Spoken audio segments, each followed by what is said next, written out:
Record exam में आप सभी का स्वागत है। आज की क्लास में हम लोग डिस्कस करेंगे मॉक टेस्ट, जो कि आपकी आरओ एआरओ परीक्षा, यूपी पीसीएस प्रीलिम परीक्षा सभी के लिए बहुत ही महत्वपूर्ण है।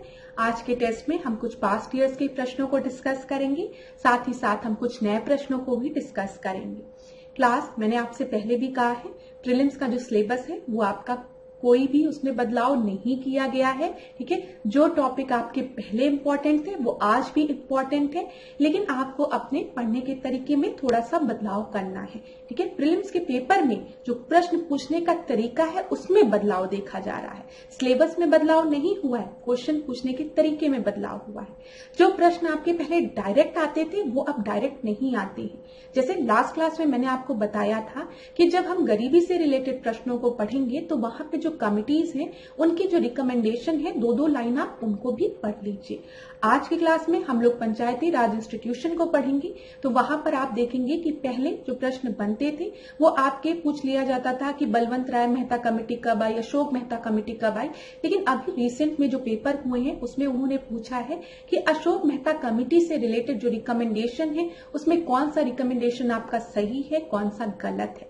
तो बस हमें यही ट्रेंड पकड़ना है और उसके अकॉर्डिंग हमें अपनी तैयारी करनी है। तो चलिए अब आज की क्लास स्टार्ट करेंगे मेरे साथ, ऐश्वर्या सिंह के साथ। अगर आपको क्लास में कोई भी डाउट होता है तो आप कमेंट बॉक्स में मुझसे पूछ सकते हैं। तो आज की क्लास को स्टार्ट करते हैं अपने पहले प्रश्न से। प्रश्न क्या है? पंचायती राज व्यवस्था अपनाई गई थी, कब, किस लिए अपनाई गई थी, ये पूछा गया है। तो लोगों को राजनीतिक जागरूकता प्रदान करने हेतु, लोकतंत्र की शक्तियों के विकेंद्रीकरण के लिए, कृषकों को शिक्षित करने के लिए, या फिर उपयुक्त में से कुछ भी नहीं, कोई भी नहीं। तो यहाँ पर देखिए, जब हम पंचायती राज इंस्टीट्यूशन की बात करते हैं तो हम decentralisation of the power of democracy की बात करते हैं। ठीक है, तो यहाँ पे लोकतंत्र की शक्तियों के विकेंद्रीकरण के लिए ये जो ऑप्शन है आपका, ये बिल्कुल सही है। यहाँ पर क्लास याद रखिएगा कि जो पंचायती राज इंस्टीट्यूशन है ये आपके प्रीलिम्स के लिए इंपॉर्टेंट है, साथ ही साथ मेंस के लिए भी इंपॉर्टेंट है और आपके इंटरव्यू के लिए भी इंपॉर्टेंट है। तो इस टॉपिक को बहुत अच्छे से पढ़िएगा। जैसे गरीबी आपको अच्छे से पढ़नी है, वैसे पंचायती राज इंस्टीट्यूशन को भी अच्छे से आपको पढ़ना है। अगला प्रश्न हम देखते हैं। हम हर पॉइंट जो इससे रिलेटेड इंपॉर्टेंट है क्वेश्चन के माध्यम से कवर कर लेंगे, ये आपको खुद फील होगा क्लास के एंड में। अगला प्रश्न देखते हैं।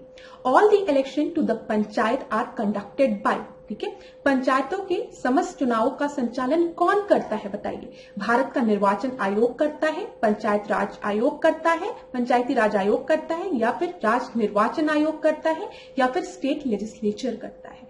तो जो आपके इलेक्शन है पंचायत के वो कंडक्ट कराता है स्टेट इलेक्शन कमीशन, याद रखिएगा। राज्य निर्वाचन आयोग जो है वो म्युनिसिपैलिटी के भी इलेक्शन वही कंडक्ट कराता है। आर्टिकल 243 के में इसके बारे में मेंशन किया गया है। अगला प्रश्न हम देखते हैं।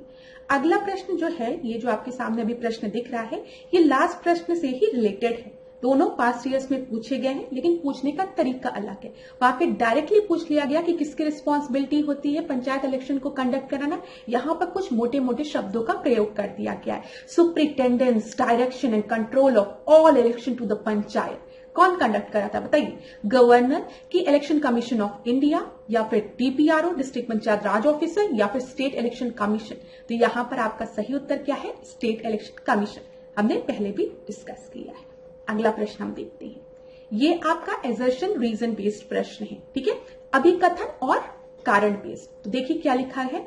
73वां जो संविधान संशोधन भारत के स्थानीय शासन के इतिहास में एक आधार स्तंभ के रूप में माना जाता है। यहाँ पे कारण दिया है क्योंकि 73वें संविधान संशोधन ने पंचायतों को अति अपेक्षित संवैधानिक दर्जा प्रदान किया। तो यहाँ पर आपका कथन भी सही है, कारण भी सही है। तो यहाँ पर आपका ए सही होगा कि ए और आर दोनों सही हैं और एक दूसरे को स्पष्ट, मतलब इसकी व्याख्या भी है आर रीजन। ठीक है, सही रीजन दिया गया है। आपको पता है जब भी हम पंचायत राज इंस्टीट्यूशन की बात करते हैं हम 73rd कॉन्स्टिट्यूशनल अमेंडमेंट एक्ट की बात करते हैं। यहाँ पर हमारे संविधान में इसे जोड़ा गया, इसीलिए हम कहते हैं इसे संवैधानिक दर्जा दिया गया। तो किस पार्ट में जोड़ा गया? पार्ट 9 में। अगर हम शेड्यूल की बात करेंगे तो शेड्यूल 11 में। ठीक है, ये चीज याद रखिएगा। आर्टिकल देखेंगे तो 243। ठीक है, अभी यहाँ पर हम डिस्कस भी करेंगे उन सब चीजों को, ये चीज आपको क्लियर हो गई होगी। चलिए आगे बढ़ते हैं। भारत में संसद के द्वारा पंचायत अनुसूचित क्षेत्रों में विस्तार कानून किस वर्ष पारित किया गया था? तो यहाँ पर आपसे बोला गया है पीसा एक्ट के बारे में। पीसा एक्ट आपका कब आया था? 1998 में, 1996 में, 1995 में कि 1993 में? तो जो पीसा एक्ट है वो आपका आया है 1996 में। आपका सेकंड ऑप्शन एकदम सही है। देखिए क्लास, एक चीज याद रखिएगा, जब 73rd कॉन्स्टिट्यूशनल अमेंडमेंट एक्ट के थ्रू पंचायती राज इंस्टीट्यूशन को संवैधानिक दर्जा दिया गया तो यहाँ पर कुछ चीजें बोली गई थी, जैसे जो कि आपके आर्टिकल 243M में मेंशन है। इसमें क्या बोला गया था, जो भी चीजें पंचायती राज इंस्टीट्यूशन से रिलेटेड है वो कुछ शेड्यूल एरियाज में नहीं एप्लीकेबल होंगी। नथिंग इन दिस पार्ट, किस पार्ट की बात करें? पंचायत राज इंस्टीट्यूशन में जो प्रोविजन है उनकी बात करें। शैल अप्लाई, नथिंग बोला गया है, shall apply to the schedule areas referred in clause 1 and the tribal areas referred in clause 2 of article 244। इतना आपको अभी नहीं जाना है, बस ध्यान से सुनिए। अभी मैं बताऊंगी भी आर्टिकल 244 में किन के बारे में बोला गया है। Nothing in this part shall apply to the state of Nagaland, Meghalaya, Mizoram, ठीक है। कुछ जो हिस्से हैं हिली एरिया है, दार्जिलिंग, तो ये प्रोविजन आपके इन जगह नहीं लगेंगे। ये बोला गया था जब आपका 73rd कॉन्स्टिट्यूशनल अमेंडमेंट एक्ट में आर्टिकल 243M में। लेकिन बाद में पीसा एक्ट आया, एक कमिटी थी जिसका की नाम था भूरिया समिति। याद रखिएगा, पेपर में पूछा जा सकता है कि जो पीसा एक्ट है वो किस कमिटी की रिपोर्ट पे बेस्ड है, तो आप क्या बताएंगे? भूरिया समिति की रिपोर्ट पे। तो भूरिया समिति की रिपोर्ट आई थी 1995 में। यहाँ पर इन्होंने 10 राज्यों की बात की थी, जिसमें आपका आंध्र प्रदेश था, छत्तीसगढ़ था, गुजरात था, हिमाचल प्रदेश था, झारखंड था, मध्य प्रदेश था, महाराष्ट्र था, उड़ीसा था, राजस्थान था और तेलंगाना में कुछ अधिसूचित क्षेत्रों में इसे लागू करने की बात की गई थी। किससे लागू करने की बात की थी? पंचायती राज इंस्टीट्यूशन से रिलेटेड जो प्रोविजंस थे, जो कि आपके पहले मना थे कि इन क्षेत्रों में नहीं आएंगे, उनमें से कुछ क्षेत्रों में भूरिया समिति ने कहा कि हमें प्रोविजंस को लागू करना चाहिए। यही आपका पीसा एक्ट है। अगर आप इसका फुल फॉर्म देखेंगे तो क्या है? P stand for the panchayat, E stand for the extension. हम क्या कर रहे हैं? जो ये एक्ट है इसको एक्सटेंड कर रहे, बढ़ा रहे हैं, ठीक है, टू द शेड्यूल एरिया। तो पीसा एक्ट समझ में आ गया, शेड्यूल एरियाज में। और ये 10 राज्य जो हैं ये आपके, अगर आप आर्टिकल 244 देखेंगे तो वहां पर आपके राज्य मेंशन भी है, शेड्यूल एरियाज, ठीक है। तो उसको जरूर देखिएगा, ये चीज क्लियर हो गई होगी। चलिए अब हम आगे बढ़ते हैं। With reference to the panchayat which of the statements are correct? बस डायरेक्ट प्रश्न है, कौन सा सही है? 50% सीटें अनुसूचित जाति, अनुसूचित जनजाति की महिलाओं के लिए आरक्षित होती हैं। यहाँ पर जब हम रिजर्वेशन की बात करते हैं, ठीक है, विमेन्स के, शेड्यूल कास्ट और शेड्यूल ट्राइब की कैटेगरी की, तो ये 50% नहीं है, वो 1/3 सीटों को रिजर्व करने की बात कही गई है, तो ये गलत है आपका। दूसरा देखते हैं, ग्राम सभा एक निकाय है जिसमें गांव के रहने वाले सभी लोग होते हैं। देखिए, ग्राम सभा एक निकाय है जिसमें गांव के रहने वाले सभी लोग होते हैं। आप बताओ, क्या ग्राम सभा में न्यू बॉर्न बेबी होता है, छोटा सा बच्चा, या फिर 5 साल का बच्चा, 6 साल का बच्चा, 7 साल का बच्चा? नहीं ना, नहीं होता है ना। वोटिंग एज आपकी क्या है? वोटिंग एज 18 है ना। तो ठीक है, 18 साल हो गए, जाओ, जो आपका जो नामांकन होता है, मिलता है ना वोटर ID कार्ड, वो सब, उसमें अपना नाम लिखवाओ, ठीक है। तो जब आपका नाम उसमें आ जाएगा तो आप अपने ग्राम सभा के उसमें होते हो, ठीक है, ये चीज याद रखिएगा। तो सब लोग नहीं होते हैं, ये चीज दिमाग में क्लियर रखिएगा। There will be a panchayat at intermediate level. हाँ, पंचायत इंटरमीडिएट लेवल, जब आप 73rd कॉन्स्टिट्यूशनल अमेंडमेंट देखेंगे तो उसमें दिया गया है, हमने 3 टायर सिस्टम की बात की है, तो पंचायत आपके इंटरमीडिएट लेवल पे भी होती है। तो यहाँ पर आपका ये और ये गलत है, खाली सही क्या है? डी खाली सही है। ये चीज समझ में आ गया होगा आपको। चलिए आगे बढ़ते हैं। अगर कोई भी दिक्कत होती है तो कमेंट बॉक्स में पूछिएगा। The number of the seat reserved for the women in Panchayati Raj institution in UP, Uttar Pradesh के पंचायती राज संस्थाओं में महिलाओं के लिए आरक्षित स्थान कितनी है? संख्या बताइए। 1/3 है कि इन महिलाओं की आबादी के अनुपात में है कि कुल स्थानों का 1/4 है, या फिर as per requirement of the circumstances. तो जब महिलाओं के आरक्षण की बात कर रहे हैं और हम 73rd कॉन्स्टिट्यूशनल अमेंडमेंट की बात करेंगे तो वहां पे लिखा है कि 1/3 सीटें रिजर्व होगी। तो यहाँ पर आपका सही उत्तर क्या हो जाएगा? ए हो जाएगा। आगे बढ़ते हैं। Which of the following taxes is levied by the gram panchayat? निम्नलिखित में से कौन सा जो आपका कर है ग्राम पंचायत द्वारा लगाया जाता है? बताइए, सेल्स टैक्स, भू राजस्व कर, स्थानीय मेलों पर कर, या फिर उपयुक्त में से कोई नहीं। मुझे लगता है आप में से ज्यादातर स्टूडेंट्स को पता होगा कि सेल टैक्स तो नहीं ही होगा। कुछ बच्चे बहुत दिमाग लगा लिए होंगे तो सोचेंगे भू राजस्व कर भी तो हो सकता है, लेकिन जिसने कम दिमाग लगाया होगा और सोचा होगा जो स्थानीय मेले लगते हैं वो ग्राम पंचायत लेगी, तो उसका आंसर सही हो जाएगा। तो परीक्षा में कभी कभी बहुत ज्यादा स्मार्ट होने की आवश्यकता नहीं, आराम से सोचो, ग्राम पंचायत की बात हो रही है, ठीक है, जो आपके पंचायत में जो आपके विलेज में लोग हैं उनकी बात हो रही है, तो ठीक है, कर आपका कौन वो मतलब जो लोकल फेयर्स लगते हैं, मेले लगते हैं ना गांवों में, उसकी बात हो रही है, ठीक है। चल आगे बढ़ते हैं, तो वो पंचायत लेगी। Who among the following is authorized to make a provision with respect to the composition of panchayat? निम्नलिखित में से कौन पंचायतों की संरचना के बाबत उपबंध करने को अधिकृत है? तो कौन है बताइए? राज्य का राज्यपाल, राज्य का विधानमंडल, भारत की संसद, या फिर भारत का राष्ट्रपति। अब देखिए क्लास, जब भी हम बात करते हैं पंचायती राज इंस्टीट्यूशन की, तो एक चीज आप याद रखिएगा, हमारे संविधान में जो शेड्यूल है उसमें 7 शेड्यूल है, ठीक है, 7 शेड्यूल है, जिसमें हम बात करते हैं यूनियन लिस्ट की, जिसको कि हम सेंट्रल लिस्ट कहते हैं, स्टेट लिस्ट, ठीक है, और फिर आपके कॉन्करेंट लिस्ट की। आपको पता है जिस लिस्ट में मतलब जो जो चीजें दी गई, अगर यूनियन लिस्ट में जो नाम दिए गए हैं उससे रिलेटेड सारे लॉज कौन बनाएगा? यूनियन बनाएगा, सेंटर बनाएगा, ठीक है। स्टेट लिस्ट में जो चीजें दी गई है उससे रिलेटेड जो चीजें हैं, प्रोविजन है, उस पर कौन लॉ बनाएगा? स्टेट बनाएगा। तो पंचायत की अगर हम बात करेंगे, ये हमारे स्टेट लिस्ट में आता है, तो किसके पास अधिकार है? स्टेट के पास अधिकार है। तो इससे रिलेटेड प्रोविजंस कौन बनाएगा? स्टेट बनाएगा, लेजिस्लेचर ऑफ स्टेट। ये चीज याद रखिएगा, स्टेट का मैटर है पंचायत, ये चीज दिमाग में बना के रखिएगा। तो बी हो गया, ठीक है। पंचायती राज सूची का विषय है जो मैंने अभी आपको बताया, ये स्टेट लिस्ट में आता है। संविधान के भाग 9 में आपको पता है अनुच्छेद 243C के अनुसार, सी में क्या बोला गया? किसी भी राज्य का विधानमंडल विधि द्वारा पंचायतों की संरचना के बाबत उपबंध कर सकता है, ठीक है। क्लियर हो गया? बहुत अच्छा, आगे बढ़ते हैं। Which among the following panchayat are included in the district plan in UP? ठीक है, यूपी की बात की गई है। यूपी में नगर पंचायत, ग्राम पंचायत, क्षेत्र पंचायत, बताइए क्या है? यूपी में तीनों है, ठीक है, याद रखिएगा, नगर, ग्राम और क्षेत्र। तो यहां पर आपका सही उत्तर क्या हो जाएगा? डी हो जाएगा। किसी भी क्वेश्चंस में अगर आपको एकदम एक स्टेट के बारे में मेंशन कर दे, यूपी, आप क्वेश्चन आपका यूपी ओरिएंटेड हो रहा है, ठीक है। आपके मेंस में भी यूपी रिलेटेड पेपर्स इंक्लूड कर दिए गए, जिसमें आपको स्पेशली यूपी के बारे में पढ़ना है, यहाँ की हिस्ट्री के बारे में, यहाँ की ज्योग्राफी के बारे में, यहाँ की पॉलिटी के बारे में। तो अभी प्रीलिम्स में भी अपना माइंडसेट ऐसा बना के चलो, ठीक है, हम पंचायती राज इंस्टीट्यूशन की बात कर रहे हैं, तो चलो देखते हैं यूपी के बारे में, तो 2 मिनट सर्च करके पढ़, क्या दिक्कत है? कोई दिक्कत नहीं है।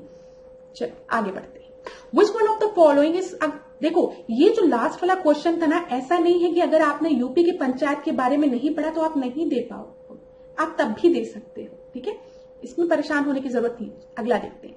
Which one of the following is not a part of the fundamental duties under the Indian Constitution? Fundamental duties की बात की गई है, और मैं आपको बता दूं यहां पर देश की रक्षा करना एवं राष्ट्र की सेवा करना हमारा कर्तव्य है। हमारे सामाजिक, सांस्कृतिक और गौरवशाली परंपरा का महत्व समझना और उसका परीक्षण करना भी हमारा कर्तव्य है। ग्राम पंचायतों के गठन में सहायता करना, ये किसका काम है? ये डीपीएसपी है, ये स्टेट का काम है, ठीक है। आर्टिकल 40 अगर हम देखेंगे तो आर्टिकल 40 में क्या बोला गया है? ग्राम पंचायतों के गठन की बात की गई है, ठीक है, और ये राज्य के नीति निर्देशक तत्वों में आता है। तो विच of the following is not a part? आपका ये, ठीक है, ये याद रखिएगा, आर्टिकल 40 में विलेज पंचायत की बात की गई है। ये आपका प्रश्न कई बार बना है। अगला प्रश्न देखते हैं। Who among the following constitute the finance commission to review the financial position of the panchayat? निम्नलिखित में से कौन पंचायतों की वित्तीय स्थिति का पुनर्विलोकन करने के लिए वित्त आयोग का गठन करेगा? कौन करेगा बताइए? संबंधित राज्य का मुख्यमंत्री, संबंधित राज्य का वित्त मंत्री, संबंधित राज्य का राज्यपाल, या फिर संबंधित राज्य का पंचायती राज मंत्री? तो कौन करेगा फाइनेंस कमीशन का गठन? यहाँ पे आपके फाइनेंस कमीशन का गठन गवर्नर करेगा। तो यहां पर क्या हो जाएगा? सी आपका सही उत्तर होगा। तो चीजें क्लियर हो रही होगी। यहाँ पर देखिए, पंचायतों की वित्तीय स्थिति का पुनर्विलोकन करने हेतु संबंधित राज्य का राज्यपाल जो है वो आर्टिकल 243I के तहत 5 वर्ष पर वित्त आयोग का गठन करेगा। तो आप याद रखिएगा, स्टेट इलेक्शन कमीशन, ठीक है हमारा 243K में। इसी तरीके से हमारा स्टेट फाइनेंस कमीशन भी है जो पंचायतों को वित्तीय मदद देगा, और उसका गठन कौन करेगा? राज्यपाल करेगा। किस आर्टिकल में मेंशन है? 243I में। दोनों ही चीज बहुत इंपॉर्टेंट है, समझने का प्रयास करिएगा। अगला प्रश्न देखते हैं। यहां पर देखिए, फिर स्टेट फाइनेंस कमीशन से ही रिलेटेड है, एजर्शन रीजन बेस्ड। राज्य वित्त आयोग एक संवैधानिक निकाय है। बताइए, स्टेट फाइनेंस कमीशन एक संवैधानिक निकाय है? हाँ है। क्यों है? क्योंकि अभी तो थोड़ी देर पहले आपने बोला कि आर्टिकल 243I में हम स्टेट फाइनेंस कमीशन की बात करते हैं। ठीक है, चलो दूसरा देखते हैं। Union finance commission can not recommend the final assistance of panchayat. संघीय वित्त आयोग पंचायतों को वित्तीय सहायता देने के लिए संतुष्टि नहीं कर सकता है। देखिए क्लास, ऐसा नहीं है। अगर यूनियन फाइनेंस कमीशन चाहे तो वो रिकमेंड कर सकता है फाइनेंस असिस्टेंस देने को पंचायत को। ये आपका गलत है। तो यहां पर आपका जो सही उत्तर होगा, पहला तो आपका सही है लेकिन दूसरा गलत है। तो A is true but R is false. C आपका सही उत्तर है। अगला प्रश्न हम देखते हैं। समझ में आ गया ना? चलो फिर हम देखते हैं यहां पर, consider the following committee on panchayati raj and arrange these in chronological order. तो यहां पर देख लो, Ashok Mehta committee, LM Singhvi committee, DR Mehta committee और GKV राव कमेटी। तो सबसे पहले तो आप सभी को पता होना चाहिए कि बलवंत राय मेहता कमेटी आई। तो थर्ड देख लो कहां पर है, थर्ड यहां पर है। ठीक है, 2 जगह है। बहुत आसान तरीके से आप इसको कर सकते हैं। बलवंत राय मेहता कमेटी के बाद दूसरी कमेटी जो थी वो भी मेहता कमेटी थी, लेकिन ये अशोक मेहता कमेटी थी। तो फिर अशोक मेहता कमेटी आई। जैसे आपको पता है कि पहले बलवंत राय फिर अशोक मेहता, आप सीधे आंसर पे आ जाएंगे बी। उसके बाद आपको कुछ परेशान होने की आवश्यकता ही नहीं है, लेकिन हम एक एक चीज को डिस्कस करेंगे। यहां पर देखिए, बलवंत राय मेहता कमेटी की हम बात करेंगे तो बलवंत राय मेहता कमेटी जो थी वो 1956 में आई। बलवंत राय मेहता कमेटी ने 3 टायर सिस्टम की बात की थी। अशोक मेहता कमेटी आपकी 1977 में आई और अशोक मेहता कमेटी ने 2 टायर सिस्टम का रिकमेंडेशन दिया। उसके बाद GVK राव कमेटी आई 1985 में, और 1986 में आपकी आई LM सिंघवी कमेटी। पेपर में पूछता है कि संवैधानिक दर्जा पंचायती राज इंस्टीट्यूशन को किस कमेटी के रिकमेंडेशन पे मिला, तो वो LM सिंघवी कमेटी थी, याद रखिएगा। तो 1956, 1977, ठीक है, फिर 85, 86, ये चीज याद रखिएगा। चलिए आगे बढ़ते हैं। यहां पर देखते हैं, Who was the chairman of the committee which proposed the democratic decentralization and Panchayati Raj institution? किस समिति ने लोकतांत्रिक विकेंद्रीकरण और पंचायती राज की सिफारिश की? उसका सभापति कौन था? उस कमेटी का पूछा गया है, जिस कमेटी ने, किस नहीं, जिस कमेटी ने की थी। तो मैंने आपको पहले ही बताया है कि बलवंत राय मेहता कमेटी जो थी उसने लोकतांत्रिक विकेंद्रीकरण की बात की थी। ठीक है, डेमोक्रेटिक डिसेंट्रलाइजेशन इन पंचायती राज इंस्टीट्यूशन की। तो यहां पर आपका सही उत्तर क्या हो जाएगा? डी हो जाएगा। देखिए प्रश्न सेम है लेकिन इस तरीके से भी पूछा जा सकता है। अच्छा क्लास, आपको पता है जब हम ग्राम सभा की बात करते हैं तो ग्राम सभा एक बहुत बड़ा एग्जाम्पल है डायरेक्ट डेमोक्रेसी का। ठीक है, डायरेक्ट डेमोक्रेसी का। आपने अगर डेमोक्रेसी के बारे में पढ़ा होगा तो डेमोक्रेसी को हम कहते हैं, एक इनडायरेक्ट डेमोक्रेसी होती है, एक डायरेक्ट डेमोक्रेसी होती है। ठीक है, अगर हम डायरेक्ट डेमोक्रेसी की बात करें कि भारत में डायरेक्ट डेमोक्रेसी कहाँ दिखती है, तो वो आपके ग्राम सभा में दिखती है। तो यहां पर ये चीज क्लियर हो गया होगा। चलो आगे बढ़ते हैं। अगर नहीं समझ में आया होगा तो कमेंट बॉक्स में पूछना कि मैम नहीं समझ में आया, आप क्या बोलना चाह रही थी बीच में। चलो, which one of the following is not related with the Panchayati Raj institution? यहाँ पे भी कमिटीज के नाम दिए गए और पूछा गया कौन सी कमिटी आपके पंचायती राज इंस्टीट्यूशन से रिलेटेड नहीं है। तो आपको पता है बलवंत राय मेहता कमेटी आई, अशोक मेहता कमेटी आई, LM सिंघवी कमेटी, ये सब आपकी पंचायती राज इंस्टीट्यूशन से रिलेटेड है। लेकिन PVN राव कमेटी जो है वो पंचायती राज इंस्टीट्यूशन से रिलेटेड नहीं है। तो उत्तर क्या हो जाएगा? ए हो जाएगा। देखिए कितना आसान प्रश्न है। अब ये देखिए, ये क्या है? अशोक मेहता कमेटी समिति ने, ये आपका रिसेंट पेपर पे बेस्ड प्रश्न है। अब प्रश्न पूछने के तरीके को देखिए, टॉपिक इंपॉर्टेंट है पंचायती राज इंस्टीट्यूशन, लेकिन प्रश्न कैसे पूछा जा रहा है आपको पता है कि ma'am Balwant Rai Mehta committee, Ashok Mehta committee, GVK Rao, LM Singhvi committee सब पंचायती राज इंस्टीट्यूशन से है। लेकिन एग्जामिनर ने क्या कहा कि भाई अशोक मेहता कमेटी के कुछ इंपॉर्टेंट पॉइंट्स जो उन्होंने रिकमेंडेशन दी थी वो भी तो आपको पता होना चाहिए। चलो बताओ। अब जो बच्चे थोड़ा सा पढ़े थे उन्होंने ये क्वेश्चन कर लिया, जिन्होंने नहीं पढ़ा था फिर वो हताश हो गए, निराश हो गए, चले आए। यहाँ पर देखो अशोक मेहता समिति जो कि 1977 में, देखो दे भी दिया, परेशान मत हो, 1977 में ईयर बता दे रहा हूं। आज तक ईयर पूछता था, इस बार मैं खुद ईयर बता दे रहा हूं, तुम उत्तर दो कि सिफारिश के संदर्भ में निम्नलिखित में से कौन से कथन सही है। ठीक है, पंचायती राज की त्रिस्तरीय व्यवस्था के स्थान पर द्विस्तरीय व्यवस्था होनी चाहिए। क्लास ये बेसिक चीज है, याद रखिएगा। बलवंत राय मेहता कमेटी ने 3 टायर सिस्टम की बात की थी, त्रिस्तरीय व्यवस्था की बात की थी। अशोक मेहता कमेटी ने द्विस्तरीय व्यवस्था की बात की थी, 2 टायर सिस्टम की। ये आपका बिल्कुल सही है, ये बहुत ही आसान था। तो अब स्टूडेंट्स को पता चल गया केवल एक या फिर 1 और 2 दोनों होगा। ठीक है, ये दोनों ऑप्शन उन्होंने तुरंत एलिमिनेट कर दिए। अब देखिए दूसरा क्या था, राज्य स्तर के नीचे लोकप्रिय पर्यवेक्षण के तहत विकेंद्रीकरण के लिए एक ब्लॉक पहला बिंदु होना चाहिए। क्या बोला गया है, राज्य स्तर के नीचे लोकप्रिय पर्यवेक्षण के तहत विकेंद्रीकरण के लिए एक ब्लॉक पहला बिंदु होना चाहिए। नहीं, ये गलत है, ब्लॉक पहला बिंदु नहीं होगा। ठीक है, जिला पहला बिंदु होगा। तो यहां पर ये आपका गलत हो गया और 2 आपका सही हो गया। ठीक है, केवल एक ही इसमें सही है। आगे बढ़ते हैं। देखिए यहाँ पर एक ये बहुत ही आसान प्रश्न है, नेशनल पंचायती राज डे भारत में किस दिन सेलिब्रेट किया जाता है? 26 जनवरी को, 2 अक्टूबर को, 21 अप्रैल को या फिर 24 अप्रैल को? तो 24 अप्रैल को हम इसे सेलिब्रेट करते हैं। In which of the following state panchayati raj was introduce first? कहां पर बताइए, उत्तर प्रदेश में, राजस्थान में, बिहार में या फिर गुजरात में? तो राजस्थान में सबसे पहली बार पंचायती राज इंस्टीट्यूशन आपका बना था, नागौर जिले में, याद रखिएगा। आगे बढ़ते हैं। ये देखिए ग्राम सभा से रिलेटेड, अब एग्जामिनर चाहता है कि आप ग्राम सभा कहते हैं, लेकिन क्या ग्राम सभा के बारे में आपको पता है? अगर पता है तो उत्तर दीजिए। ग्राम सभा से रिलेटेड कौन सा स्टेटमेंट ट्रू नहीं है? इसके कार्य और शक्तियां ग्राम स्तर पर उसी प्रकार है जैसे राज व्यवस्थापिक के राज स्तर पर होते हैं। यहाँ पर क्या बोला गया, it has the power and function at the village level like legislature at the state level. आपको पता है स्टेट में लेजिस्लेचर होता है। ठीक है, स्टेट लेजिस्लेचर की बात हम करते हैं, ऐसे ही जब हम सेंटर की बात करते हैं तो हम लोकसभा की बात करते हैं। तो बोला गया है जब हम बात करते हैं पंचायत की तो सेम तरीके से हमारा ग्राम सभा भी होता है, उसके पास भी वही शक्तियां होती है, उसी की तरीके की। ठीक है, उसी की तरीके की लाइक बोला है, तो ठीक है हम सही मान सकते हैं। अगला देखते हैं, इसकी शक्तियों का निर्धारण केंद्रीय सरकार के द्वारा किया जाता है।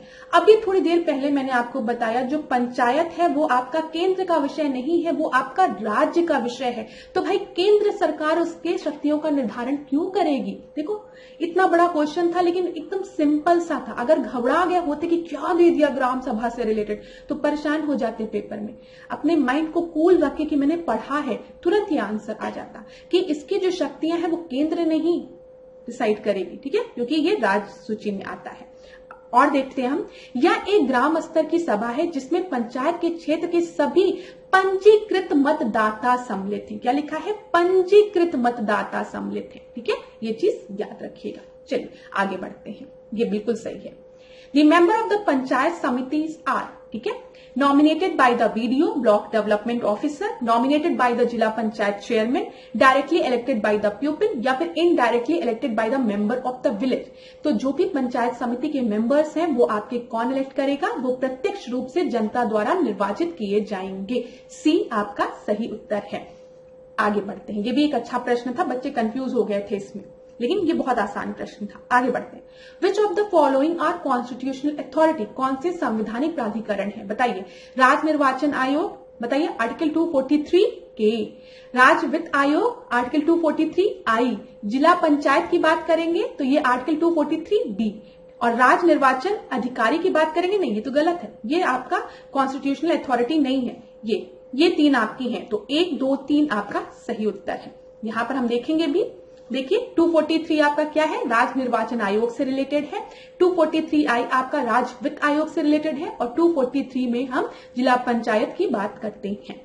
आगे बढ़ते हैं, यहाँ पर क्लास, हाँ एक चीज और, इस स्लाइड को मैंने क्यों इंक्लूड किया है, क्योंकि अभी मैंने आपको बताया कि आर्टिकल 243 में हम स्टेट पंचायत की बात करते हैं और 73rd कॉन्स्टिट्यूशनल अमेंडमेंट में ये बोला गया कि जो स्टेट पंचायत है वो आपके 3 लेवल पे होगी, इसीलिए हम 3 टायर सिस्टम की बात करते हैं, विलेज, इंटरमीडिएट और डिस्ट्रिक्ट लेवल पे। ठीक है, ये चीज दिमाग में बना के रखिएगा, 3 टायर की बात की गई है।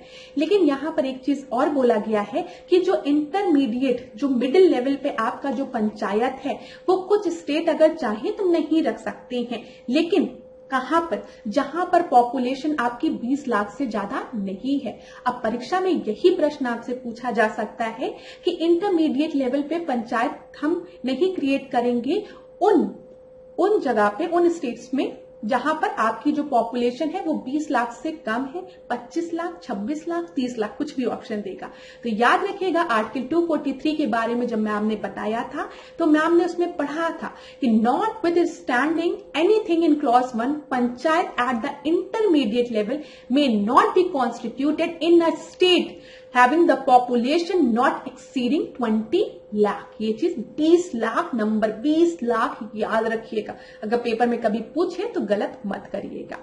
अब देखिए यहाँ पर कुछ चीजों को डिस्कस करते हैं। पेपर में पूछा जाता है कि कम्युनिटी डेवलपमेंट प्रोग्राम कब आया, सीडीपी कब आया। सीडीपी 1972 में आया और सीडीपी ने ही नेशनल एक्सटेंशन सर्विस की बात की थी, नेशनल एक्सटेंशन सर्विस, जिसको कि हम NES कहते हैं, 1953 में। बस नंबर याद रखिएगा।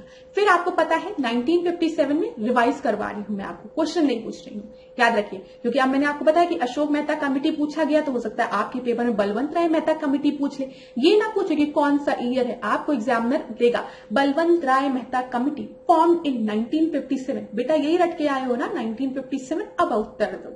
ठीक है, तो आप में से जो बच्चे रट के गए वो तो परेशान हो जाएंगे, लेकिन जिन बच्चों ने समझा कि पेपर में बदलाव कैसा आ रहा है वो इस प्रश्न को सही कर पाएंगे। तो देखिए, बलवंत राय मेहता कमेटी जो कि 1957 में आई थी, उन्होंने 3 टायर सिस्टम की बात की थी, 3 टायर की। इन्होंने कहा था कि विलेज लेवल पे ग्राम पंचायत होगी, ठीक है, ब्लॉक लेवल पे आपके पंचायत समिति होगी और जिला परिषद आपका होगा डिस्ट्रिक्ट लेवल पे। तो याद रखिएगा कैसे, जिला परिषद अगर हम ऐसे ड्रॉ करें तो यहां पर आपका ग्राम पंचायत होगा, ठीक है, फिर इसके बाद पंचायत समिति होगी, फिर जिला पंचायत होगा। याद रखिएगा ये चीज, जो ग्राम पंचायत होंगे उसमें डायरेक्ट इलेक्शन होंगी। बलवंत राय मेहता कमेटी के रिकमेंडेशन की बात मैं कर रही हूं, ध्यान से सुनिएगा, ठीक है। अभी जब हम 73rd कॉन्स्टिट्यूशनल अमेंडमेंट की बात करेंगे उसमें थोड़ा सा बदलाव है, वो भी मैं आपको बताऊंगी। इन्होंने कहा ग्राम पंचायत जो विलेज लेवल में होगा उसमें डायरेक्ट इलेक्शन होगा, ठीक है। पंचायत समिति जो ब्लॉक लेवल पे होगा उसमें इनडायरेक्ट इलेक्शन होगा और जिला परिषद जो कि डिस्ट्रिक्ट लेवल में होगा उसमें भी इनडायरेक्ट इलेक्शन होगा। जिला परिषद आपकी एक एडवाइजरी बॉडी होगी जो कि खाली एडवाइस करेगी। पंचायत समिति आपकी एग्जीक्यूटिव बॉडी होगी, ठीक है, कार्य करेगी, ठीक है। एग्जीक्यूटिव मतलब कार्यपालिका जो हम कहते हैं, तो वो बॉडी होगी, ठीक है। यहां पर एक डिस्ट्रिक्ट कलेक्टर जो होगा वो आपका चेयरमैन होगा, किसका, जिला परिषद का। भाई डिस्ट्रिक्ट कलेक्टर बनना है ना, तो जिला परिषद का आप होंगे, ठीक है, चेयरमैन होंगे, ये चीज याद रखिएगा। फिर राजस्थान जो पहला आपका था स्टेट 1959 में, उन्होंने अपने नौगढ़ डिस्ट्रिक्ट में पंचायती राज इंस्टीट्यूशन फॉर्म किया। अब पंचायत राज इंस्टीट्यूशन से रिलेटेड बस आपको यही याद रखना है, बलवंत राय मेहता कमेटी ने 3 टायर के सिस्टम बात की थी सर मैम जो भी। फिर उन्होंने ग्राम पंचायत की बात की थी, पंचायत समिति की बात की थी और जिला परिषद की बात की थी। ग्राम पंचायत में इन्होंने कहा था हम डायरेक्ट इलेक्शन कराएंगे, पंचायत समिति और जिला परिषद में हम इनडायरेक्ट इलेक्शन कराएंगे। जो पंचायत समिति थी ना, ये आपकी एग्जीक्यूटिव बॉडी थी और इन्होंने कहा था जो जिला परिषद होगा जिसका की हेड आपका चेयरमैन डिस्ट्रिक्ट कलेक्टर होगा, वो एक एडवाइजरी सुपरवाइजरी बॉडी होगी। इतनी चीज क्लियर हो गई, रट लेना प्लीज रट लेना, ठीक है, वैसे समझ में आ भी क्या होगा। अब देखो अशोक मेहता कमेटी की हम बात करें जो कि 1977 में फॉर्म हुई थी, जिससे रिलेटेड प्रश्न पूछा गया। इन्होंने कहा नहीं कोई जरूरत नहीं है 3 टायर सिस्टम की, 2 टायर सिस्टम की बात करो, एक जिला परिषद एक मंडल पंचायत। जो मंडल पंचायत है वो ग्रुप ऑफ द विलेजेस होगी, कई विलेज जो है वो आपके मंडल पंचायत का हिस्सा होंगे। जिला परिषद आपके डिस्ट्रिक्ट लेवल पे होगी और एक एग्जीक्यूटिव बॉडी होगी, ठीक है, ये चीज याद रखिएगा। इन्होंने रिजर्वेशन की बात की थी SC और ST के लिए, ठीक है। फिर उसके बाद यहां पर आपको याद रखना है कि इन्होंने PRI to have compulsory power of taxation की बात की थी। अगर भूल जा रहे हैं तो कोई दिक्कत नहीं, हाँ ये याद रखना कि ये न्याय पंचायत को इन्होंने बोला था कि हम एक सेपरेट बॉडी रखेंगे न्याय पंचायत के लिए, ठीक है, to be kept separately presided over by the qualified जजेस। ये चीज याद रखिएगा। बस ये जो इंपॉर्टेंट चीजें मैंने आपको बताई है ये आपको याद रखना है। आगे बढ़ते हैं। यहां पर अब हम 73rd कॉन्स्टिट्यूशनल अमेंडमेंट की बात करेंगे, तो चलिए एक बार बात कर लेते हैं इसकी। अब आपको पता है जब हम पंचायत राज इंस्टीट्यूशन की बात करें तो हमारे किस पार्ट में है, जल्दी बता दो। 9th पार्ट में है मैम, ओके वेरी गुड। किस शेड्यूल में है, 11th शेड्यूल में है, वेरी गुड। किस आर्टिकल में है, 243 आर्टिकल में है, बहुत अच्छा, ठीक है। जो ग्राम सभा है, हमको पता है ग्राम सभा के बारे में, gram sabha as the foundation of panchayat raj institution system, gram sabha होगी। 3 टायर सिस्टम की हम यहां पर हमने बात की, इसकी पंचायत की बात की विलेज में, ठीक है, इंटरमीडिएट लेवल पे, और हमने डिस्ट्रिक्ट लेवल पे बात की। ये चीज मैंने आपको बता दिया है, पंचायत की बात इन्होंने तीनों उसमें कहा है। बस बोला है कि कुछ स्टेट में एक्सेप्शन हम दे सकते हैं जहां पर पॉपुलेशन 20 लाख से कम है, वहां पर अगर इंटरमीडिएट लेवल पे चाहे तो पंचायत ना फॉर्म हो यहां पर, ठीक है, क्लियर। जो चेयरपर्सन है आपके पंचायत के एट इंटरमीडिएट और डिस्ट्रिक्ट लेवल, वो आपके इलेक्ट होंगे इनडायरेक्टली। कहां की बात की गई है, डिस्ट्रिक्ट और इंटरमीडिएट लेवल पे, ठीक है, ये चीज याद रखिएगा। विलेज लेवल पे डायरेक्ट होंगे। रिजर्वेशन की हम बात करें तो 1/3 सीटें रिजर्व रहेंगी विमेन्स के लिए, आपको पता है। स्टेट इलेक्शन कमीशन की बात की गई है 243K में, जो कि इलेक्शन कंडक्ट कराएगा। 243I में हमने फाइनेंस कमीशन की बात की है, जिसको कि कॉन्स्टिट्यूट कौन करेगा बताइए, गवर्नर करेगा, ठीक है, ये भी चीज क्लियर हो गई। हाँ, ये एक इंपॉर्टेंट है, इसको एक जगह नोट कर लीजिए। Act shall not apply to a Jammu Kashmir, Nagaland, Meghalaya, Mizoram, hill of Manipur, Darjeeling district of West Bengal, ये चीज याद रखिएगा। फिर मैंने आपको बता दिया कि provision of the panchayat act 1996, पीसा के बारे में, पीसा एक्ट कब आया, 1996 में, और मैंने आपको बता दिया उससे रिलेटेड चीजें। The acts, the interference of court in the electoral matter of the panchayat, इतनी चीजें हमने डिस्कस कर ली। अब यहां पर देखिए इतनी चीजें कंप्लीट हो गई। अब हम नए टॉपिक को कवर करेंगे क्लास। होप आपको समझ में आया हो, चीजें आपको अच्छा लगा हो, और अगर कोई भी डाउट होता है ना तो कमेंट बॉक्स में मुझसे पूछ लेना। अब हम आगे बढ़ते हैं। What do we call balancing the need to use resources and also conserve them for the future generation.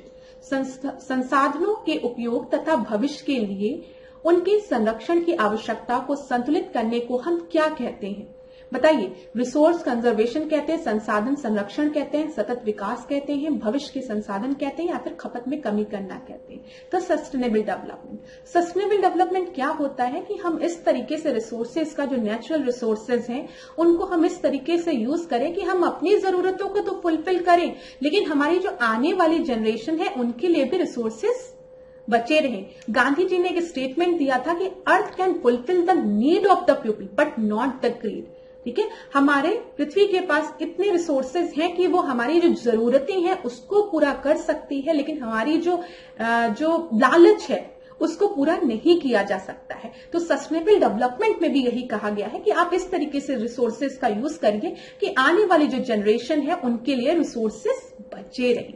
तो यहां पर बी आपका सही उत्तर है। अब देखिए सस्टेनेबल डेवलपमेंट गोल्स की हम बात करते हैं। जो पहला गोल है वो आपका नो पॉवर्टी है। क्लास एसडीजी जो है ये आपका, ये भी टॉपिक बहुत महत्वपूर्ण है, प्रीलिम्स के लिए भी, मेंस के लिए भी, और आपके इंटरव्यू के लिए भी, ठीक है। कहीं पे भी पॉवर्टी की बात की गई, गरीबी की, तो लिख देना कि एसडीजी गोल 1 जो है वहां पे हम पॉवर्टी एलिमिनेशन की ही बात करते हैं। क्वालिटी एजुकेशन की बात की, एसडीजी गोल 4 में हमने क्वालिटी एजुकेशन की बात की है। देखो मार्क्स मिलेंगे, ठीक है। तो यहां पर देखिए जो पहला गोल है वो क्या है, गरीबी को खत्म करो। गरीबी खत्म हो जाएगी, आपका पेट भरेगा, भुखमरी खत्म हो जाएगी। सेकंड गोल क्या है, जीरो हंगर, भुखमरी खत्म होगी, खाना मिलेगा तो आप हेल्दी होगे। तो तीसरा गोल क्या है, good health and well being, ठीक है। अब हेल्दी हो गया तो बैठ के कुछ पढ़ लो। तो चौथा गोल क्या है, क्वालिटी एजुकेशन, ठीक है। फिर इसके बाद क्या है, जेंडर क्वालिटी, ठीक है, इक्वालिटी, जेंडर इक्वालिटी। तो यहाँ पर जो लड़की और लड़कों में जो भेदभाव चल रहा है वो खत्म होगा, जेंडर इक्वालिटी आएगी। और क्लीन वाटर एंड सैनिटेशन छठवा है। तो यहाँ पर पहला क्या है बताओ, गरीबी खत्म करो। दूसरा क्या है, गरीबी खत्म, खाना मिला, खाना मिला। तो तीसरा आपका गुड हेल्थ हो गया, गुड हेल्थ जैसे आए तो तुरंत पढ़ने में। चौथा क्वालिटी ऑफ एजुकेशन हो गया। और एजुकेशन की जब हम बात करें, एजुकेशन आएगा, लोगों में एजुकेटेड होंगे, तो ये जो जेंडर बायसनेस है वो खत्म होगी, जेंडर इक्वालिटी आएगी पांचवे पे, याद रखिएगा। और छठवा जो क्या है वो आपका वाटर, पानी है, ठीक है। आगे बढ़ते हैं। 7th क्या है, वो आपका क्लीन एनर्जी है। 8th क्या है, इकोनॉमिक ग्रोथ है। 9th क्या है, इंडस्ट्री और इनोवेशन और इंफ्रास्ट्रक्चर है। 10 क्या है, इनइक्वालिटी को रिड्यूस करो। यहाँ पे देखिए 5वें में हमने जेंडर इक्वालिटी की बात की है। जेंडर इक्वालिटी मतलब जो भेदभाव हो रहा है लड़का लड़कियों में, ठीक है। और फिर 10वें में, 5 के बाद जब 10वें में हम आएंगे तो वहां पे हमने इनइक्वालिटी को रिड्यूस की है, रिड्यूस करने की बात की है। ऐसा ना हो कि अमीर अमीर होता जाए, गरीब गरीब होता जाए, ठीक है। तो ये जो इनइक्वालिटी है इसको खत्म करने की भी आवश्यकता है। 11वां क्या है, सस्टेनेबल सिटीज है। 12 हमारा क्या है, हमें एक रिस्पॉन्सिबल कंजप्शन करना चाहिए। 13th में क्लाइमेट चेंज है। 14th में लाइफ बिलो द वाटर है। और 15th में लाइफ ऑन लैंड है। 16 में आपका पीस एंड जस्टिस है। और 17th में हमने पार्टनरशिप फॉर द गोल्स की बात की है। ये देखिए, ये 2023 का प्रश्न है। आपका बोला गया एसडीजी गोल 10, 13, 14, 15 किससे रिलेटेड है। तो अभी मैंने आपको बताया है कि अगर 5 में आपको याद है कि एसडीजी गोल 5 में हमने किसकी बात की, हमने जेंडर इक्वालिटी की बात की है। और 10 में हमने क्या बात की है, जो इनइक्वालिटीज आपकी है सोसाइटी में उसको खत्म करने की। तो एसडीजी गोल 10 जो है वो रिड्यूस इनइक्वालिटी है। तो ए का थर्ड आपका यहां पर भी है, यहां पर भी है। अब देखो 13, 14, 15 दिया गया है, मतलब हमको 13, 14, 15 पता होना चाहिए। तो अब आप स्लाइड में देखोगे यहां पर 13, 14, 15, तो सबसे पहले क्लाइमेट चेंज की बात की है, ठीक है। जो इतना ज्यादा ग्लोबल वार्मिंग हो रहा है, ठीक है, ग्लोबल वार्मिंग की वजह से बहुत गर्मी हो रही है, जो आपके ग्लेशियर है वो पिघल रहे हैं, ठीक है। ये चीज याद रखिएगा, कार्बन डाइऑक्साइड के एमिशन को कम करने की बात की गई है। क्लाइमेट चेंज, रीजंस क्या क्या है क्लाइमेट चेंज के, तो 13 वो है। फिर उसके बाद देखिए ये मेरा और तेरा दोनों का अर्थ है, ठीक है, मेरा तेरा दोनों का अर्थ है। तो हमें क्लाइमेट को रोकना पड़ेगा, चेंज जो हो रहा है उसको, धरती को गर्म होने से रोकना पड़ेगा। तो तेरा मेरा है ना क्या, तो ग्लोबल वार्मिंग रोको।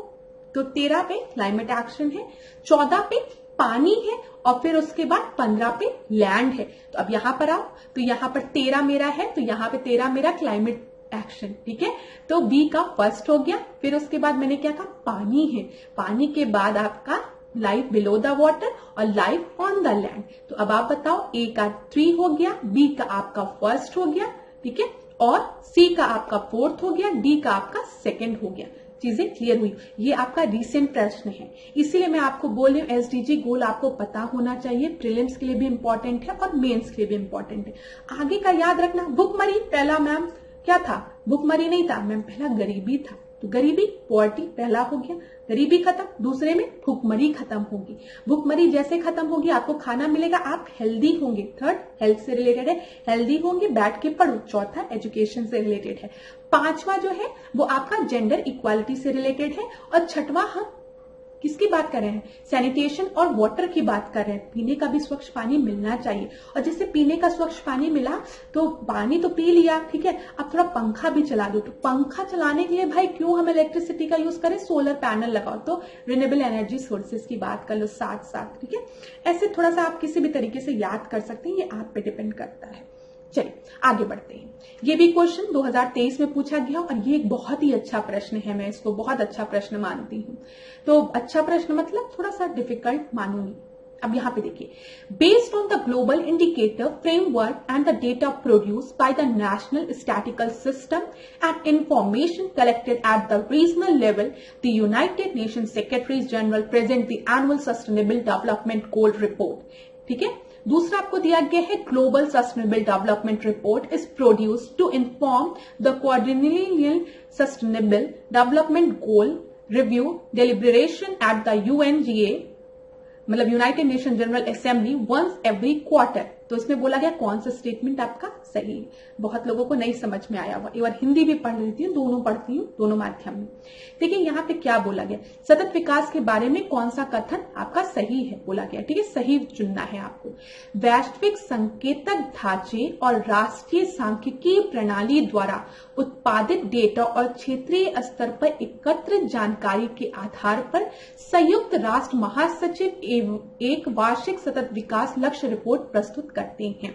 ठीक है, एसडीजी रिपोर्ट आपकी आती है। ठीक है, एकदम सही है, इसमें कोई भी दिक्कत नहीं है। अब देखो दूसरा है, वैश्विक सतत विकास रिपोर्ट प्रत्येक तिमाही में एक बार संयुक्त राष्ट्र महासभा में 64 कोटि सतत विकास लक्ष्य समीक्षा विचार विमर्श की सूचना देने के लिए तैयार की जाती है।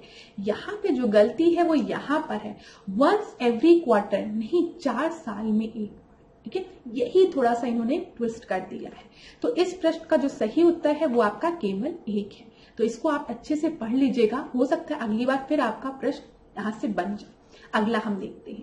ठीक है, इसीलिए मैं कह रही हूं ना कि टॉपिक तो सस्टेनेबल डेवलपमेंट ही इंपॉर्टेंट था, लेकिन थोड़ा सा उसके बारे में जानकारी होनी चाहिए कि कब रिपोर्ट आती है, कौन इसको पेश करता है। ठीक है, अब यहाँ पे देखिए, the agenda 21 of the Rio summit 1992 is related to ozone परत के संरक्षण से, सतत विकास से, प्रदूषक भुगतान सिद्धांत से, या फिर पर्यावरण शिक्षा से।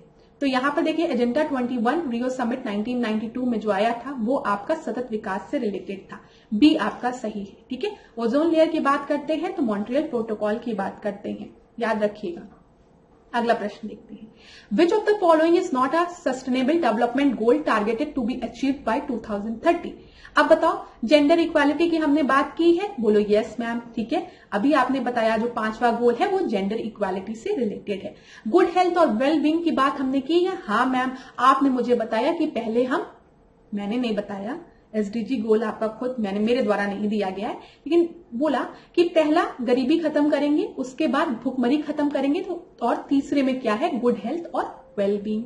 तो ये भी है, चलो 5वें में ये है, तीसरे में ये है। जीरो हंगर, अभी तो आपने बताया दूसरे पे जीरो हंगर है, तो ये तीनों आपका एसडीजी गोल में है, स्पेस रिसर्च की बात नहीं की गई है। तो देखिए प्रश्न कैसे बन रहे हैं आपके। The discussion on sustainable development was started after submitting a report on the environment to the United Nations in 1987. ठीक है, that report was, कौन सी रिपोर्ट थी वो? First report on climate change, our common future, second report on climate change, या fifth assessment report. तो sustainable development की जो report थी वो आपकी कौन सी थी? Our common future. ठीक है, बी आपका सही है। हम कॉमन फ्यूचर की बात करें, किसके कॉमन फ्यूचर की बात करें? अपने फ्यूचर जनरेशन और अपने फ्यूचर प्रेजेंट की कॉमन उसकी बात कर रहे हैं। ठीक है, चलो आगे बढ़ो। Which of the following is nodal institution for implementation of the sustainable development goal in India? निम्नलिखित में से कौन सा भारत में सतत विकास लक्ष्यों के कार्यान्वयन के लिए एक नोडल संस्था है? बताइए, योजना आयोग, ठीक है, विनिवेश आयोग, नीति आयोग, या फिर वित्त आयोग। तो सस्टेनेबल डेवलपमेंट से रिलेटेड जितने भी प्रोग्राम्स है उसको इंप्लीमेंट करता है नीति आयोग। सी आपका सही उत्तर है। आगे बढ़ते हैं। Given below are the two statement, one is labeled as assertion and reason, जो कथन कारण पे बेस्ड है। देखते हैं, सतत विकास मानव समाज के कल्याण हेतु महत्वपूर्ण है, एकदम सही है, कोई भी शंका नहीं है इसमें, टिक लगा दो।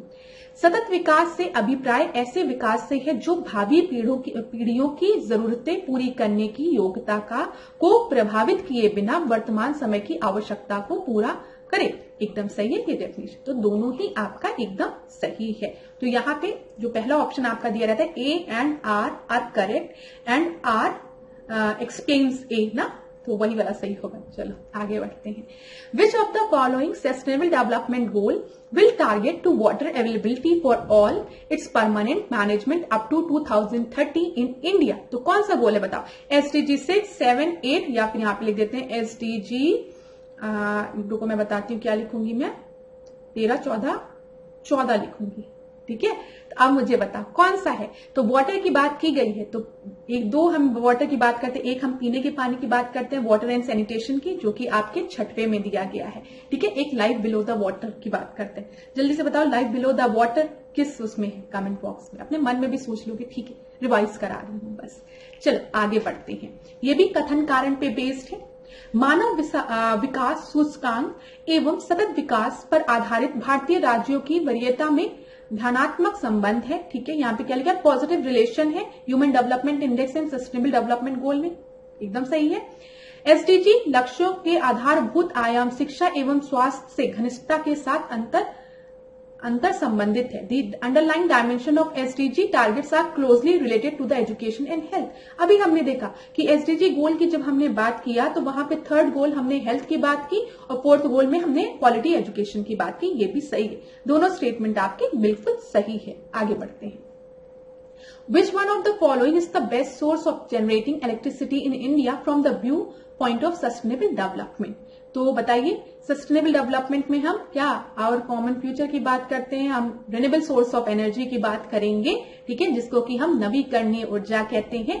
और नवीकरणीय ऊर्जा को हम क्या कहते हैं, हम गैर पारंपरिक ऊर्जा कहते हैं, नॉन कन्वेंशनल एनर्जी कहते हैं। ये प्रश्न बना था, इसीलिए रिपीट कर रही हूं। और जब हम बात करते हैं non renewable source of energy की, उसको हम कन्वेंशनल सोर्स ऑफ एनर्जी कहते हैं। Non renewable source of energy वो एनर्जी है, एनर्जी के सोर्सेज हैं जो एक लिमिटेड अमाउंट में आपके प्रेजेंट है और कुछ समय बाद खत्म हो जाएंगे, जिसमें कि आपके फॉसिल फ्यूल्स आते हैं, जैसे कोल, मिनरल ऑयल, पेट्रोल, ठीक है। ये सब आपके मिनरल्स, ये सब क्या है, non renewable source of energy है। तो देख लो, कोल, मिनरल ऑयल, एटॉमिक एनर्जी, ये सब आपके अनवीकरणीय ऊर्जा के एग्जाम्पल है। और जब हम हाइड्रो इलेक्ट्रिसिटी की बात करेंगे तो ये आपके नवीकरणीय ऊर्जा का एग्जाम्पल है और ये सस्टेनेबल डेवलपमेंट के व्यू से भारत में बेस्ट है। चलो आगे बढ़ते हैं। यहां पर अब अगला प्रश्न देखते हैं। जनगणना 2011 के अनुसार निम्नलिखित राज्यों को उनकी जनसंख्या के आधार पर अवरोही क्रम में व्यवस्थित कीजिए। आंध्र प्रदेश, पश्चिम बंगाल, तमिलनाडु, कर्नाटक। अब सेंसस में हम पढ़ के गए कि हमारे उत्तर प्रदेश में सबसे ज्यादा पॉपुलेशन है। अरे क्वेश्चन में देख रहे उत्तर प्रदेश ही नहीं दिया है, अब क्या करोगे? दूसरा ऑप्शन भी नहीं दिया, तीसरा ऑप्शन भी नहीं दिया, अरे चौथे से स्टार्ट किया है। तो चौथे नंबर पे वेस्ट बंगाल है, फिर उसके बाद आंध्र प्रदेश है, फिर आपका तमिलनाडु है, फिर कर्नाटक है। डी आपका सही उत्तर है। यहां पर देख लें, अगर हम पॉपुलेशन की बात करें तो सर्वाधिक जनसंख्या कहां है, उत्तर प्रदेश में है। दूसरे नंबर पे महाराष्ट्र है, तीसरे नंबर पे बिहार है और चौथे नंबर पे पश्चिम बंगाल है। फिर उसके बाद आंध्र प्रदेश, मध्य प्रदेश, तमिलनाडु, राजस्थान, ये सब है। तो याद रखिएगा, चार पांच याद कर लिया करो, ठीक है। उत्तर प्रदेश, महाराष्ट्र, फिर उसके बाद बिहार, फिर वेस्ट बंगाल, फिर उसके बाद याद रखिएगा। चलिए, निम्नलिखित में से कौन सा युग्म संगत नहीं है? देश दिया है, राजधानी दी गई है। Angola, Rabat, Bahamas, Nassau, Chile, Santiago, Serbia, Belgrade.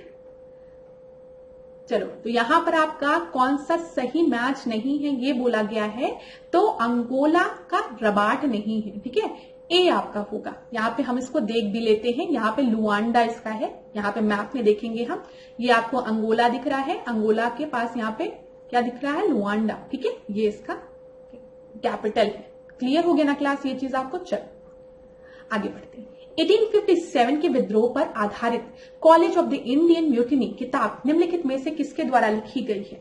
तो बताइए किसके द्वारा लिखी गई है? अशोक मेहता द्वारा, पीसी जोशी द्वारा, टी.आर. होम्स द्वारा या फिर सर सैयद अहमद खान द्वारा? तो मैंने आपको बोला था कि अभी मैंने पास्ट ईयर्स के जब मेंस के पेपर्स मैंने देखे तो वहां पे सर सैयद अहमद खान के बारे में लिखने को आया था, ठीक है। और ये भी याद रखिएगा, 1857 के विद्रोह पर आधारित जो आपकी college of the Indian mutiny है वो भी सर सैयद अहमद खान के द्वारा लिखी गई है। तो सर सैयद अहमद खान से रिलेटेड कुछ चीजों को भी हम पढ़ लीजिएगा आप लोग ध्यान से, ठीक है, जरूरी है पेपर के लिए। यहाँ पे हम देख लेते हैं स्लाइड में, प्लेस, लीडर ऑफ रिवॉल्ट और सप्रेस बाय, ये भी इंपॉर्टेंट है प्रीलिम्स के लिए। दिल्ली की बात करते हैं तो बहादुर शाह जफर और बापू सिंह, उसको सप्रेस किसने किया था? निकोलसन ने। कानपुर में कौन थे? नाना साहेब थे। लखनऊ में बेगम हजरत महल थी, कैम्पबेल ने सप्रेस किया था। कानपुर में और लखनऊ में दोनों जगह ये चीज याद रखिएगा। लखनऊ में बेगम हजरत महल थी। झांसी की बात करें तो लक्ष्मीबाई, ठीक है, रोज ने इसको सप्रेस किया था, ठीक है, दमन किया था मतलब। हम बिहार की बात करेंगे तो अभी मैंने बताया बिहार में जगदीशपुर है, वहां पर कुंवर सिंह थे, ठीक है, विंसेंट एरी द्वारा इसको सप्रेस किया गया था। इलाहाबाद में लियाकत अली, स्मिथ नेल, बरेली में खान बहादुर, कैम्पबेल और उड़ीसा में सुरेंद्र शाही और उज्जवल शाही, जिन्होंने बाद में सरेंडर कर दिया था। ये बहुत ही इंपॉर्टेंट स्लाइड है क्लास, इसको एक बार आप लोग जरूर देखिएगा, ठीक है, क्योंकि परीक्षा में यहां से प्रश्न बना है। कल की क्लास में मैंने एक प्रश्न डिस्कस भी किया था, तो इसको पढ़ लीजिएगा। आगे बढ़ते हैं। वर्ष 1857 के विद्रोह की कोई एक निश्चित विचारधारा नहीं थी। कारण है, यद्यपि यह विद्रोह असफल रहा किंतु इसने ब्रिटिश ब्रिटिश लिखा है, इसको ब्रिटिश कर लीजिएगा, ब्रिटिश सरकार और जनता पर अपनी छाप छोड़ी। देखिए क्लास, ये बिल्कुल सही है कि कोई एक डेफिनेट आइडियोलॉजी नहीं थी रिवॉल्ट ऑफ 1857 की, और ये भी आपका सही है, ठीक है, ये एक अनसक्सेसफुल रिबेलियन रहा, लेकिन 1857 के रिवॉल्ट को हम फर्स्ट वॉर ऑफ इंडिपेंडेंस भी कहते हैं, जैसे कि वीर सावरकर ने कहा था, तो इसने एक छाप छोड़ी थी, ठीक है। तो दोनों ही स्टेटमेंट आपके बिल्कुल सही है, यहाँ पे याद रखिएगा। तो ये देख लीजिए, दोनों ही स्टेटमेंट सही है जैसे मैंने आपको बताया, लेकिन एक्सप्लेन नहीं कर रहे हैं, वो तो खुद ही समझ में आ रहा है। आप आगे बढ़ते हैं। ब्रिटिश सरकार द्वारा लागू किए गए निम्नलिखित कारखाना अधिनियम के संदर्भ में सही कथन कौन सा है? फैक्ट्री एक्ट की बात किया है। पहला कारखाना अधिनियम लॉर्ड रिपन के समय में लागू हुआ था। तीसरे कारखाना अधिनियम में 9 वर्ष से कम आयु के बच्चों के कारखाना में कार्य करने पर प्रतिबंध लगाया गया था। तो क्लास यहाँ पर देखिए, जो पहला फर्स्ट फैक्ट्री एक्ट था वो लॉर्ड रिपन के समय में आया था, ये बिल्कुल ही सही है। लेकिन थर्ड फैक्ट्री एक्ट में 9 साल से, जो ये लिखा है 9 वर्ष से कम आयु के बच्चों के कारखाना में कार्य करने पर प्रतिबंध लगाया गया था, ये थर्ड फैक्ट्री एक्ट में नहीं, ये सेकेंड फैक्ट्री एक्ट में बोला गया था। तो यहाँ पर कौन सा सही है? तो खाली एक सही होगा, ठीक है। यहाँ पे देख लीजिए आप, 1881 में लॉर्ड रिपन के समय में लागू हुआ था फर्स्ट फैक्ट्री एक्ट, ईयर याद रखिएगा 1881, जिसमें कि 7 वर्ष से कम आयु के बच्चों के कार्य करने पर प्रतिबंध लगाया गया था। दूसरा फैक्ट्री एक्ट जो आया वो लैंसडाउन के समय में आया, जिसमें कि बोला गया इस अधिनियम में 9 वर्ष से कम आयु के बच्चों के कारखाना में कार्य करने पर प्रतिबंध लगाया गया। तो दोनों याद रखिएगा, इंपॉर्टेंट है। आगे बढ़ते हैं। यहाँ पर देखिए, स्तंभ लेख दिए गए हैं और संबंधित व्यक्ति दिया गया है। मथुरा स्तंभ चंद्रगुप्त द्वितीय से रिलेटेड है, एकदम सही है। भीलसर अभिलेख जो है वो समुद्रगुप्त से रिलेटेड है। बिहार स्तंभ लेख जो है वो स्कंदगुप्त से रिलेटेड है, एकदम सही है। एरर स्तंभ की हम बात करेंगे बुद्धगुप्त से रिलेटेड है, एकदम सही है। यहाँ पे भिलसर स्तंभ लेख की जब हम बात करेंगे तो वो समुद्रगुप्त से रिलेटेड नहीं है, वो कुमारगुप्त से रिलेटेड है। तो कौन सा आपका सही मैच नहीं है? बी आपका सही मैच नहीं है। देख लीजिए यहाँ पर, मथुरा स्तंभ लेख का संबंध गुप्त शासक चंद्रगुप्त द्वितीय से रिलेटेड है। भिलसर स्तंभ लेख जो कि आपके एटा में से प्राप्त है, इसका जो संबंध है वो कुमारगुप्त प्रथम से रिलेटेड है। बिहार स्तंभ लेख जो है वो आपको पटना से प्राप्त है और इसका संबंध किससे है? स्कंदगुप्त से। मैंने ये सब आपको बता दिया यहाँ पे। और एरर स्तंभ लेख की जब हम बात करेंगे तो आप याद रखिएगा इसका संबंध बुद्धगुप्त और भानुगुप्त से, दोनों से है। चलिए आगे बढ़ते हैं। मौर्य प्रशासन में खानों के अध्यक्ष को क्या कहा जाता है? बताइए, अकारा अध्यक्ष, कोष्टागार अध्यक्ष, संस्था अध्यक्ष या फिर नवा अध्यक्ष? तो जो चीफ ऑफ माइंस होता है, खानों के अध्यक्ष, वो जो खाने जहां पे माइंस मिनरल्स मिलते हैं उनकी बात की गई है, खान की बात की गई है, ठीक है। तो उनके अध्यक्ष को हम मौर्यन एडमिनिस्ट्रेशन में कहते थे अकारा अध्यक्ष। ए आपका सही उत्तर है, ठीक है। यहाँ पर आप देख लीजिए, मौर्य काल में विभिन्न विभागों के अध्यक्ष होते थे जो मंत्रियों के निरीक्षण में कार्य करते थे। मौर्य प्रशासन में खानों के अध्यक्ष को हम अकारा अध्यक्ष कहते थे। कोष्टा अध्यक्ष हम कोष्टागार के अध्यक्ष को कहते थे। संस्था अध्यक्ष जो था वो आपका व्यापार प्रबंधक था और नावा अध्यक्ष जो था वो पशु निरीक्षक था। तो ये याद रखिएगा, ऐसे भी प्रश्न परीक्षा में बनते हैं। तो अकारा बताओ माइंड से रिलेटेड है, ठीक है। फिर हम नवा अध्यक्ष की बात करेंगे तो ये पशु निरीक्षक है, याद रखिएगा। आगे बढ़ते हैं। निम्नलिखित में से कौन सा राज्य बहमनी साम्राज्य के पतन से अस्तित्व में नहीं आया था? तो बताइए, बीजापुर, विजयनगर, अहमदनगर या फिर गोलकोंडा? आसान प्रश्न है, लेकिन परीक्षा में बहमनी एम्पायर भी पूछा जाता है। नहीं होगा तो नेक्स्ट क्लास में या उसके नेक्स्ट क्लास में हम लोग बहमनी एम्पायर से रिलेटेड सारे प्रश्नों को डिस्कस करेंगे।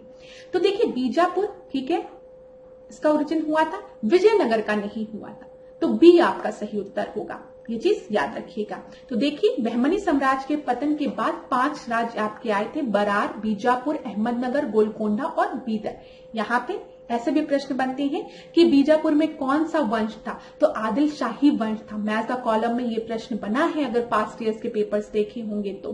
अहमदनगर में निजाम शाही थी, बरार में इमाद शाही थी, गोलकोंडा में कुतुब शाही थी और बीदर में बघेल शाही थी।